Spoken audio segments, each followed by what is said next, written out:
अस्सलाम वालेकुम दोस्तों, आज हम सैर करने वाले हैं दुनिया के एक ऐसे कंट्री की जो आबादी के एतबार से दुनिया का चौथा और मुस्लिम दुनिया का सबसे बड़ा इस्लामिक कंट्री है। क्या आपने कभी सुना कि आपका कोई बिछड़ा हुआ रिश्तेदार आपसे मिलने आया हो? इंडोनेशिया में एक ऐसा गांव भी है जिसमें उनके मुर्दा अजीजों की लाशें उनसे मिलने चली आती हैं। यहाँ ऐसे गाँव भी हैं जहाँ माएँ नहीं होती। ये ऐसा कंट्री है जो 2019 तक $1 अरब का खाम स्टील बेच रहा था, लेकिन एक ऐसा फार्मूला उनके हाथ लगा कि वही मुमालिक अब उससे $31 अरब में खरीद रहे हैं। ये धरती हिंदू और बुद्धों की अक्सरियत वाली थी, लेकिन ऐसा क्या हुआ कि पूरे मुल्क ने इस्लाम कबूल कर लिया। आज यहाँ 6 लाख से ज्यादा मसाजिद हैं। क्या आप जानते हैं कि इंडोनेशिया ने 1976 में अपना पाल्पा सैटेलाइट सिस्टम लॉन्च कर लिया था? क्या आपको मालूम है कि इंडोनेशियन फौज में भर्ती के लिए पहले लड़कियों को कुंवारापन के टेस्ट से गुजरना पड़ता था? क्या आपके नॉलेज में ये बात है कि दुनिया की सबसे बड़ी सोने की कान ग्रासबर्ग इंडोनेशिया में वाक़ है? इस कान का गढ़ा इस कदर बड़ा है कि खला से भी नजर आता है। क्या आपको मालूम है इंडोनेशिया की करेंसी इतनी कमजोर है कि इसका 1 लाख का करेंसी नोट है। उसके बावजूद ये मुल्क जनूब मशरकी एशिया की सबसे बड़ी मईशत कहलाता है। ये कंट्री दुनिया की बड़ी मईशतों की तंजीम G20 का रुकन भी है। दोस्तों, जब भी घी महंगा होता है तो सुनने को मिलता है कि पाम ऑयल की कीमत बढ़ गई है, लेकिन आपको शायद मालूम ना हो कि पाम ऑयल निकलता कहाँ से है और लगता कैसे है। रफलेशिया और नोर्डी सुमात्रा जजीरे पर पाया जाने वाला दुनिया का सबसे बड़ा फूल है, जिसका वजन 10 किलो तक होता है। क्या आप जानते हैं कि इसका कैपिटल दुनिया में सबसे ज्यादा तेजी से डूब रहा है? उसकी वजह क्या है? नहीं जानते ना? इन सब के बारे में जानने के लिए आज की वीडियो को एंड तक लाजमी देखें और हमारे चैनल टूरिस्तान पर नए आने वालों को खुश आमदीद और वेलकम। इंडोनेशिया जनूब मशरकी और ऑस्ट्रेलिया के दरमियान बहर हिंद से बहरुल काहिल के दरमियान दुनिया का सबसे बड़ा जजीरा मुल्क है। इसका ऑफिशियल नाम रिपब्लिक ऑफ इंडोनेशिया है। इसका ये नाम लातीनी और यूनानी के 2 अल्फाज से मिलकर बना है। इंडोस से मुराद इंडियन और नेसास का मतलब जजीरा यानी इंडियन लोगों का जजीरा। इसके 34 सूबे और 5 रियासतें हैं। इंडोनेशियन अगरचा कौमी और सरकारी जबान है, लेकिन 18,000 जजीरों पर 300 कौमियतें आबाद हैं जो 750 के करीब जबानें बोलती हैं। इब्तदाई 2 सालों में बच्चों को उनकी मादरी जबान में तालीम दी जाती है। उसके बाद हर जगह भाषा इंडोनेशिया में तालीम दी जाती है। 1972 में इंडोनेशिया और मलेशिया ने अल्फाज का मुतफिका तलफ़्फ़ुज़ मुतय्यन किया, जिसकी वजह से दोनों जबानों में काफी मुमासरत हो गई। इंडोनेशिया का दारुल-हुकूमत जकार्ता है। जकार्ता एक हैरत अंगेज सिटी है। 4383 मुरब्बा किलोमीटर पर मुहित जकार्ता तकनीकी तौर पर सिटी नहीं बल्कि सरकारी तौर पर एक सूबा है जो इंडोनेशिया के दारुल-हुकूमत से कहीं ज्यादा हैसियत रखता है। इसके बावजूद बाहर के लोगों को शहर के बारे में ज्यादा मालूम नहीं। मैंने जकार्ता के बारे में हैरत अंगेज हक़ाइक़ की एक फहरिस्त जमा की है ताकि आप जब भी तशरीफ लाएं तो आपको इस बारे में थोड़ा सा अंदाजा हो सके कि जकार्ता को किस चीज ने टिक मार किया है। जकार्ता समंदर के किनारे आबाद दुनिया का दूसरा गुंजान तरीन सिटी है। उसमें सिर्फ 1.5 लाख लोग रिहाइश रखते थे।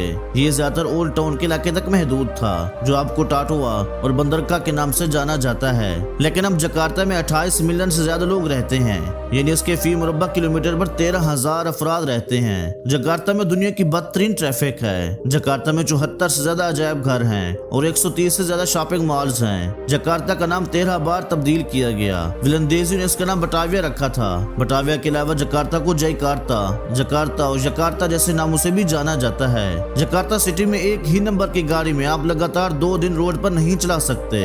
हुकूमत ने ट्रैफिक पर काबू पाने के लिए 1 दिन छोड़कर गाड़ी चलाने का कानून बनाया। लोगों ने उसका जवाब ये निकाला कि उन्होंने 2 गाड़ियां खरीद ली, जिससे जकार्ता में रातों रात गाड़ियों की तादाद 2 गुना हो गई और हालात संभलने की बजाय मजीद संगीन हो गए। दोस्तों, रोजाना 3 लाख से ज्यादा मुसाफिरों की खिदमत करने वाला ट्रांस जकार्ता दुनिया का सबसे बड़ा बस रैपिड ट्रांजिट सिस्टम है। एक इंडोनेशियन इंजीनियर को सड़क की तामीर की एक नई इजाद का सहरा भी जाता है, जिसमें सिंगल कॉलम पर पुल बनाकर उस पर मेट्रो सिस्टम या बसें चलाई जाती हैं और उसे अब दुनिया के बहुत से ममालिक इस्तेमाल करते हैं। जकार्ता मुसलसल सैलाबों का निशाना बनता है और जेर जमीन से बेतहाशा पानी निकाले जाने की वजह से 2050 तक समंदर बुर्द होने वाला है। इसी वजह से इंडोनेशियन हुकूमत ने 2022 में मुल्क के दारुल-हुकूमत को जकार्ता से मशरकी कालिमंतान मुंतकिल करने की मंजूरी दी है। दोस्तों, इंडोनेशिया 2019 तक स्टेनलेस स्टील बनाने का खाम माल क्रोमाइट एक साल में $1 अरब या $1 बिलियन में बेचता था। जब उन्हें पता चला कि चाइना और जापान उसी से स्टील बनाकर खरबों डॉलर कमा रहे हैं तो उन्होंने क्रोमाइट की बरामद पर पाबंदी लगा दी और अगले 2 साल में खुद स्टील बनाकर $31 बिलियन का एक्सपोर्ट سپورٹ کیا۔ آپ کو مزے کی بات پتا ہے، ان کا کرومائٹ 46% کا ہے، جبکہ مسلم باغ بلوچستان کا کرومائٹ 60.5% کا حامل ہے، اور ہم دہائیوں سے سر جھکائے اسے کوڑوں کے مول جاپان اور چائنا کو برآمد کر رہے ہیں۔ دوستو، دنیا کی مہنگی ترین کافی کیٹ کے فضلے سے بنتی ہے۔ کافی کے بیج ان بلیوں کو کھلائے جاتے ہیں اور بعد میں ان کے فضلے سے نکلنے والے کافی بین سے دنیا کی سب سے مہنگی کافی تیار کی جاتی ہے۔ انڈونیشیا میں ایسے ہوٹل بھی ہیں جہاں تمام کیئر ٹیکر سے لے کر امرتہ خواتین ہوتی ہیں، اور وہاں صرف خواتین کو ہی کمرہ بک کرنے کی اجازت دی جاتی ہے۔ دوستو، انڈونیشیا کی تہذیب اور تاریخ کا جائزہ لیں تو سنسکرت، عربی اور ولندیزی تہذیب و ادب کا گہرا اثر نظر آتا ہے۔ جیسا کہ آپ جانتے ہیں، اسلام کی ابتدا عرب میں ہوئی اور جلدی باقی ممالک میں پھیل گئی۔ اسلامی دنیا کا دائرہ ایک طرف مغربی افریقہ اور دوسری طرف جنوب مشرقی ایشیا تک پھیلا۔ چونکہ اس کہانی کے لیے تجارت بہت اہم ہے، آئیے پہلے اسی پر بات کرتے ہیں۔ اس روٹ پر مسلمان عرب تاجروں کا غلبہ تھا۔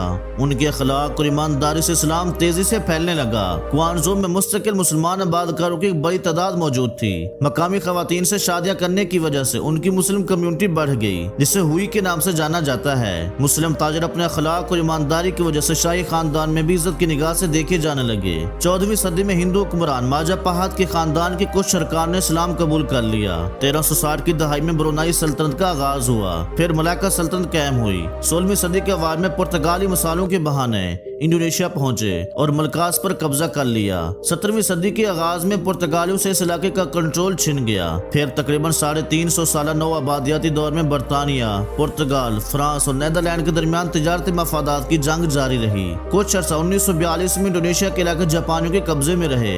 دوسری جنگ عظیم کے دوران ہی انڈونیشیا کی آزادی کے قومی رہنما سکارنو نے آزادی کے لیے مسلح تحریک شروع کی۔ پھر 17 اگست 1945 کو جنگ عظیم کے ختم ہوتے ہی انڈونیشیا کی آزادی کا اعلان کر دیا۔ قائد اعظم نے ان کی آزادی کا خیر مقدم کیا۔ اسی وجہ سے انڈونیشیا کے صدر سکارنو نے پاکستان کا پہلا سرکاری دورہ کیا، اور لاہور مغل پورہ میں ایک بڑے بارونق بازار کا نام آج بھی سکارنو بازار ہے۔ صدر سکارنو بہت دلیر، غیرت مند اور عوامی لیڈر تھے۔ 1967 میں انڈونیشیا کے مغرب نواز کاٹھپتی جنرل سہارتو نے صدر سکارنو کی حکومت کے خلاف بدترین فوجی کارروائی کی۔ یہ ایک بڑی خونریز کارروائی تھی جس میں لاکھوں انڈونیشین جاں بحق ہوئے۔ 12 مارچ 1967 کو صدر سکارنو کے اقتدار کا تختہ الٹ دیا گیا۔ 3 سال بعد 21 جون 1970 کو وہ قید میں ہی وفات پا گئے۔ فوجی ڈکٹیٹر سہارتو نے 32 سال اقتدار پر قبضہ جمائے رکھا اور اس پر 32 ارب ڈالر کی کرپشن کے الزامات عائد ہوئے۔ یہ قومی دولت اس نے یورپی بینکوں میں منتقل کی۔ تمام مغربی ممالک کا طریقہ واردات ایک ہی ہے، ملک پر کرپٹ حکمران مسلط کرتے ہیں۔ وہ قومی دولت لوٹ کر یورپ منتقل کرتے ہیں اور پھر اسی دولت کو عالمی اداروں کے ذریعے قرض کی شکل میں دے کر قوموں کو جکڑتے ہیں۔ میڈیا کے چند لفافہ صحافیوں کو انجوز کے نام پر ڈالر دیتے ہیں اور وہ اینکر مغربی طاقتوں کو مسیحا بنا کر پیش کرتے ہیں۔ لیکن دوستو، اب بھی انڈونیشیا میں انقلاب جنم لے رہا ہے۔ جب وہاں کی وہ مہنگائی سے بے حد تنگ ہے تو حکومت نے اپنے الاؤنس میں 1000% تک کا اضافہ کر دیا تھا۔ عوام میں ناراضگی اس وقت شروع ہوئی جب یہ معلوم ہوا کہ انڈونیشیا کے 580 ارکان پارلیمنٹ کو ماہانہ 50 ملین روپے یعنی $3075 رہائشی الاؤنس مل رہا ہے، جو کہ جکارتہ کے کم از کم اجرت کے تقریباً 10 گنا ہے۔ یہ انکشاف مہنگائی اور کمزور معاشی حالات میں عوام کی برداشت سے بالاتر تھا، خاص طور پر جب ملک میں بے روزگاری بڑھ رہی تھی اور تنخواہیں حقیقی طور پر کمزور ہو رہی تھی۔ مظاہروں میں شدت اس وقت آئی جب ایک ٹیکسی ڈرائیور عفان قرونی عوان کو پولیس گاڑی نے کچل دیا اور اس واقعے کی ایک ویڈیو وائرل ہوئی۔ یہ واقعہ عوامی غم و غصے کو بھڑکا گیا اور مظاہروں کو مزید گرما گیا۔ دوستو، سمبا جزیرے میں شادی کے لیے کاؤنٹنگ کاپ یعنی لڑکیوں کا اغوا ایک متنازع رواج ہے۔ اس کے تحت کسی بھی خاتون کو اس سے شادی کے خواہاں مرد کے لوگ زبردستی اٹھا لیتے ہیں، جس کی وجہ سے لڑکی کو بدنامی کے ڈر سے اس سے شادی کرنی پڑتی ہے۔ انڈونیشیا سیاحت کے لیے بہترین ملک ہے اور سیاحت ملک کی معیشت میں اہم کردار ادا کرتی ہے۔ ملک میں 9 ورلڈ ہیریٹیج سائٹس ہیں، جن میں 5 ثقافتی اور 4 قدرتی ہیں۔ انڈونیشیا میں دنیا کے کسی ملک سے زیادہ جزیرے موجود ہیں، جن کی تعداد 17,000 سے 18,000 تک بتائی جاتی ہے۔ جاوا دنیا کا سب سے زیادہ آبادی والا جزیرہ ہے، جس کے بعد 140 ملین سے زیادہ ہے۔ ایک اندازے کے مطابق اس وقت انڈونیشیا کی آبادی 28 کروڑ کے قریب ہے۔ آبادی کے اعتبار سے یہ دنیا کا چوتھا اور اسلامی ممالک کا سب سے بڑا ملک ہے۔ انڈونیشیا میں کم از کم 165 ملین افراد کی عمریں 30 سال سے بھی کم ہیں۔ انڈونیشیا میں روزانہ 1 سے 3 زلزلے آتے ہیں۔ 26 دسمبر 2004 کو انڈونیشیا اور جنوب مشرقی ایشیائی ممالک میں سونامی سے 3 لاکھ افراد ہلاک ہوئے تھے۔ انڈونیشیا میں سال میں کم از کم 1 آتش فشاں پھٹتا ہے اور اس آتش فشاں سے وہاں کے لوگ چینی اور کھاد میں استعمال ہونے والے سلفر یا گندھک نکالتے ہیں۔ ماؤنٹ برومو نامی پہاڑ پر ہزاروں ہندو آتش فشاں پہاڑ کے دھانے پر دیوی دیوتاؤں کو خوش गोश्त करने के लिए जिंदा बकरियां और मुर्गियां फेंकते हैं। इंडोनेशिया में एक ऐसी झील भी है जो दिन में कई मरतबा रंग बदलती है। अगर आप कलीमोटो आतश फिशा पर चढ़ते हैं तो आप झील के पानी को रंग बदलते हुए देख सकते हैं। माहिरीन का कहना है कि ये गैसों के रद्दअमल की वजह से होता है। दोस्तों, इंडोनेशिया में कुछ इलाके ऐसे भी हैं जहाँ माएँ मौजूद नहीं होती। उसकी वजह यह है कि माएँ काम के सिलसिले में घर से दूर दूसरे मुमालिक में मुलाजमत कर रही हैं। दोस्तों, इंडोनेशिया का कुल रकबा 19,04,570 मुरब्बा किलोमीटर है। इसका साहिल समंदर 54,716 किलोमीटर तवील है। यूं ये रकबे के एतबार से दुनिया का 14वां बड़ा मुल्क है। दोस्तों, सलावेसी जजीरे पर आबाद तोरोजा नस्ल के लोगों की सदियों पुरानी रिवायत के मुताबिक हर साल अगस्त के महीने में मुर्दों को उनकी कब्रों से निकालकर गांव में वापस लाया जाता है। उन्हें नए कपड़े पहनाए जाते हैं और फेस्टिवल के खात्मे पर लाशों को दोबारा कब्रों में पहुंचा दिया जाता है। दोस्तों, दुनिया की सबसे बड़ी छिपकलियां कोमोडो ड्रैगन्स, जो अपने नुकीले दांतों और जहरीले डांक की वजह से मशहूर हैं। उनका वजन 90 किलोग्राम और लंबाई 10 फुट तक होती है। ये कोमोडो जजीरे पर पाई जाती हैं। दोस्तों, दुनिया का सबसे बदबूदार फूल भी समाटा जजीरे पर पाया जाता है, जिसकी बदबू 1 मील की दूरी से भी महसूस की जाती है। दोस्तों, इंडोनेशिया का फ्लैग 2 मसावी हिस्सों पर मुश्तमिल है, जो सुर्ख और सफेद रंगों से बना है। इंडोनेशिया के 88% आबादी मुसलमान, 9% क्रिश्चियन, 1.7% बुद्ध मत और कन्फ्यूशियस मजहब के मानने वालों की है। साबिक अमेरिकी सदर बराक ओबामा ने अपने बचपन का एक बड़ा हिस्सा इंडोनेशिया में गुजारा था। पाम ऑयल का सबसे बड़ा बरामद कुनिंदा इंडोनेशिया है। पाम ऑयल का दरख्त खजूर की तरह होता है। उसका फल जड़ों के साथ कोशों की शक्ल में लगता है, जिसे बाद में फैक्ट्री में ले जाकर उसका तेल निकाला जाता है। मुल्क का 50% से ज्यादा हिस्सा जंगलात से ढका हुआ है। इंडोनेशिया में तमाम मसाजिद हुकूमत के तहत हैं और तमाम मसाजिद में खुतबा हुकूमत की कमेटी फराहम करती है। इंडोनेशिया के उलमा कौंसिल ने कहा है कि बिटकॉइन और दीगर क्रिप्टो करेंसियों की तिजारत इस्लामी कानून के मुनाफी है। दोस्तों, अगर आपने हाजी किया है तो आपको मालूम होगा कि वहाँ सबसे ज्यादा तादाद में इंडोनेशियन मुसलमान नजर आते हैं। इस्लामी ममालिक में सबसे ज्यादा कोयला इंडोनेशिया से निकलता है। इंडोनेशिया के 3 टाइम जोन हैं।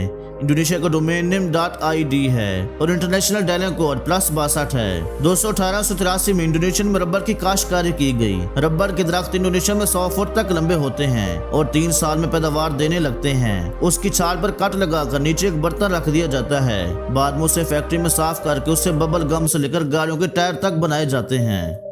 दोस्तों, उम्मीद है आपको ये डॉक्यूमेंट्री पसंद आई होगी। हमें कमेंट्स में जरूर बताइएगा और नए आने वाले दोस्तों से गुजारिश है कि हमारे चैनल को सब्सक्राइब और लाइक करें ताकि आपको मजीद इंफॉर्मेटिव और दिलचस्प वीडियोस देखने को मिल सकें। तब तक अल्लाह निगहबान।